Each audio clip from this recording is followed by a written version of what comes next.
بسم الله الرحمن الرحيم. الحمد لله رب العالمين والصلاة والسلام على رسول الله صلى الله عليه وسلم.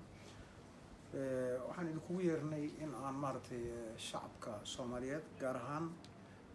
dowlad goboleedka Galmudug shacabkeeda inaan la wadaagno arrimaha ka dhacay maanta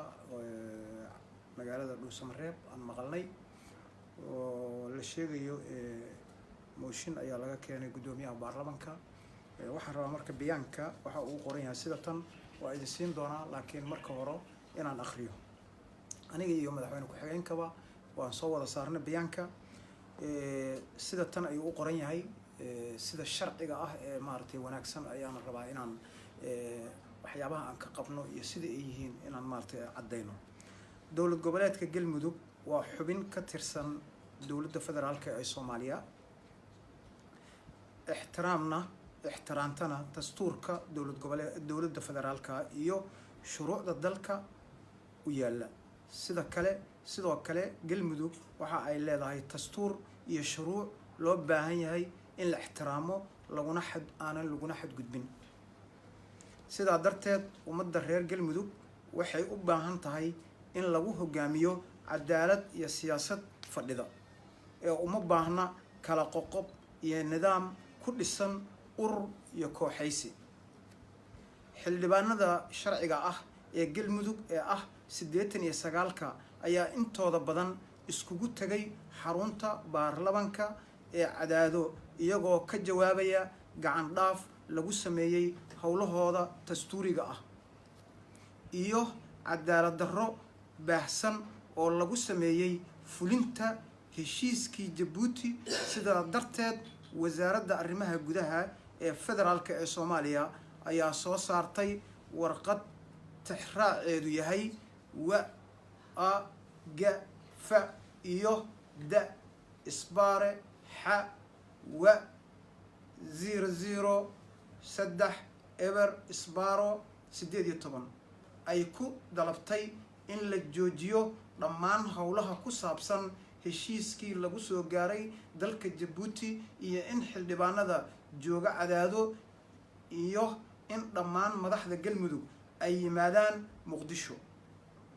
si loo sameeyo wada hadal lagu xalinayo khilaafaadka ka dhaxeeya fulinta heshiiskii Jabuuti. sababtaas ayay ahayd sababtii aan ku nimiday magaalada Muqdisho.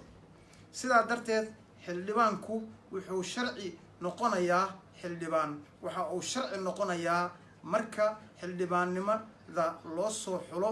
qaab sharci ah isla markaana loo dhaariyo xubinnimada baarlamaanka. haddaba macquul ma aha in dad laga soo xulay bulshada deegaanka ay matalaan xildhibaanada sharafta leh ee Galmudug in xildhibaanada Galmudug waa 89 mana jiro xildhibaano kale oo sharciyada haysta ee matala Galmudug balse waxaa ka socda Dhuusamareeb waxay ila muuqataa duufaano la rabo in lagu baabi'iyo dastuurka Galmudug oo waliba horay uu ugu tuntay madaxweyne Xeef. Galmudug waxay ku shaqaynaysaa sharci iyo dastuur ay soo yegleeleen dadkii Galmudug wax ka dhistay. sidaa darteed waxaan halkan ka cadeynayaa in xilka aan u hayo ummadda reer Galmudug ee aanan u hayn koox diimeed ama shakhsiyad dano gaar ah leh. haddaba sida sharciga ah waxaa xilka iga qaadi kara cidda i dooratay oo ah xildhibaanada 89 ah ee Galmudug. wixii intaasi ka duwanna ee sheeganaya magac xildhibaannimo ee Galmudug waa wax kama jiraan iyo shakhsiyaad iyagu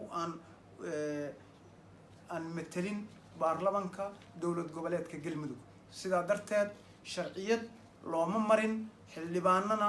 mooshin ma ayna keenin xildhibaanana uma aqoonsani. waxaad ogtihiin in hadda ka hor aan ka hadalnay meediyaha oo aan sheegnay in xildhibaanada reer Galmudug aan lagu soo xulin sharciyad aan lagu soo xulin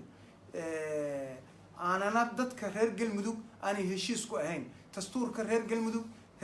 oo dhan heshiis ku ah xildhibaanadii Galmudug ee 89 ahaana beelaha dega Galmudug ayaa heshiis ku ah. laakiin qolada tan ma aha xildhibaano umana aqoonsani anigoo ah gudoomiyaha baarlamaanka dowlad goboleedka galmudug ayaguna ima dooran ayaguna maaragtay xildhibaano ma aha sharciyanna kuma joogaan mana la dhaarin meel lagu dhaariyana ma arkin meel lagu soo xulay oo sharciyana ma jirto sidaa darteed ma aqoonsani sharcina looma marin wax mooshin la yiraahdo iyo wax xilka iga qaadi karana ma jiraan wabillahi tawfiiq aad iyo aad mahadsantiin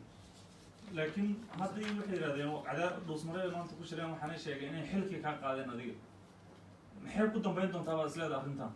runtii waxa ay ku dambeynaysa waa la yaqaanaa waa fawdana waa iska dhamaanaysaa sidii kuwa hore oo kale way iska dhamaanaysaa xildhibaan ayaa xil dadka ka qaadi kara ciddow doortow ka qaadi karaa madaxda galmudug oo dhan waxaa ka qaadi kara xilka ay hayaan xildhibaanadii 89 xildhibaan ayaa ka qaadi kara doorana kara ciday rabaan ma aha in oo dad shacab inta loo waco la yiraahdo xilaa laydinka qaadaa xildhibaanada reer galmudugna dhammaantood waxaa ugu baaqayaa 89 xildhibaan inay isugu tagaan magaalada Cadaado oo ah xaruntii dowlad goboleedka galmudug ee loogu talagalay in ay ku shiraan baarlamaanka dowlad goboleedka galmudug mudane aad u mahadsan madaxweynaha dabcan dowlad goboleedka ayuu qayb ka ahaa shiray Kismaayo waxayna qaateen go'aan midaysan oo ah inay xiriirka u jireen dowladda Soomaaliya kadibna madaxweyne ku-xigeenkii adiguba waxaad si wada jira uga soo horjeesateen arrintaas marka tan qayb ma ka tahay hadda maaragtay xilka qaadistan ay sameeyeen xildhibaanada arrintaas xiriir ma leedahay runtii aniga inay qayb ka tahay inayna ka ahayn aniga waxba kala ma socdo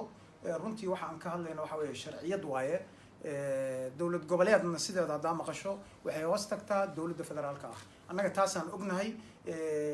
waxaana la rabaa in shacabka Soomaaliya loo dhimriyo si ay maaragtay ay uga baxaan dhibaatooyinka runtii heesta taasna waxaa lagu gaari karaa in aan iska hormaadka aad loo siyaadin waxaa hadda noo muuqanaysa in heshiiskii hadda dhamaystirka ahaa lagu heshiiyey aan ku heshiinay madaxweyne xeef iyo ahlu sunnana ay goobjoog ka ahaayeen aan ku heshiinay ee u baahnaa in la saxiixo in hadda la burburiyey oo la jebiyey waxaa kaleeto arkaynaa in la doonayo in la jebiyo shirkii Djibouti qodobadii ka soo baxay oo 14 ahaa in ayagana ay meesha ka muuqanayso in la rabo in ayadana la jebiyo aad iyo aad aan uga xunahay waana in loo daneeyo shacabka waana in loo tanaasulo in mar walba fawdo la sameeyahay sax ma aha mana ogolin waxaan ogolnahay shacabka reer galmudug wax kasta oo ay raali yihiin waxay u baahan yihiin cadaalad waxayna u baahan yihiin cadaalad in lagu hogaamiyo hadda xildhibaanadan maanta shiray sheegaya inay xilka ka qaadeen ma waxaad leedahay maaha xildhibaano ka tirsan xildhibaanada dowlad goboleedka galmudug ka tirsan maaha oo aniga aan aqoonsanahay ma aha liiskooda ma hayo sharciyadooda ma hayo mana aqoonsanin mudane maamulka intee laga haystaa mar walba waata isaga khilaafka iyo iska qabsiga dhexda uga jira runtii waa arrin oo runtii meesha imaan kara maamulka reer galmudug sidaa ogtihiin waa maamul aan garab badan la siinin muddooyinkii lasoo dhaafay runtii madaxda waa la dhihi karaa qayb ayay ka tahay maaragtay in shacabka mar walba dushooda lagu diriro arrinkaasna sax ma aha waa in loo heliyo shacabka waa in tanaasulaad loo muujiyo wax walba in lala ordo oo la sameeyo sax ma aha dastuurkii dowlad goboleedka galmudug oo heer galmudug oo dhan ay heshiiska ku ahaayeen ayaa galmudug yaalla oo dowlad goboleedka dhan dadka dhan ay heshiis ku ahaayeen in dastuur kaleeto inta gacmaha lagu soo sameeyo dhalinyarana la soo shiriyo waa la ansixiyo la yiraahdo sax ma aha waxaas sharcina ma noqonayso marka gudoomiye waxaan rabaa inaan ku weydiiyo galmudug looma dhisin maalin walba idinka madaxdii ah idin la xaliyo waxaa loo dhisina dadka iyo deegaanka ugu adeegtaan haddaad idinku heshiin weydeen oo maalin walba is haysataan ma la waayo garasho ah inaad qofi tanaasulo oo galmudug ka baxo si dadkaas loogu adeego aniga waxaanba ku tala lahaa galmudug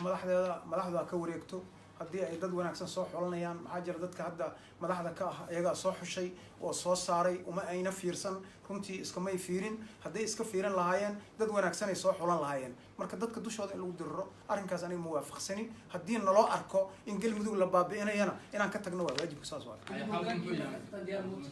xalku waxa uu ku jiraa in reer galmudug dadka dega ee shalayta dastuurka qortay ee ergadii 800 iyo tirada badan lahaa ee ay soo xuleen oo ay dastuurka ay sameysteen iyo heshiiska ay gaareen in dadkaas lagu maamulo waxa iyaga ay leeyihiin dhexdooda la dhigo ee aan cidijaabka aan ku qaadan marka adiga madaxweynahaaga iyo madaxweyne ku-xigeenkaba bulshadan daashay diyaar waa u tihiin Soomaaliya xal oo aragtaa inaad u banaysaan runtii shacabka reer galmudug ayay ka go'daa taas shacabka reer galmudug ayagaa yaqaana cidda wax u dhibaysa iyo cidda maaragtay u wanaagsan ayagaa kala yaqaana. هذا ما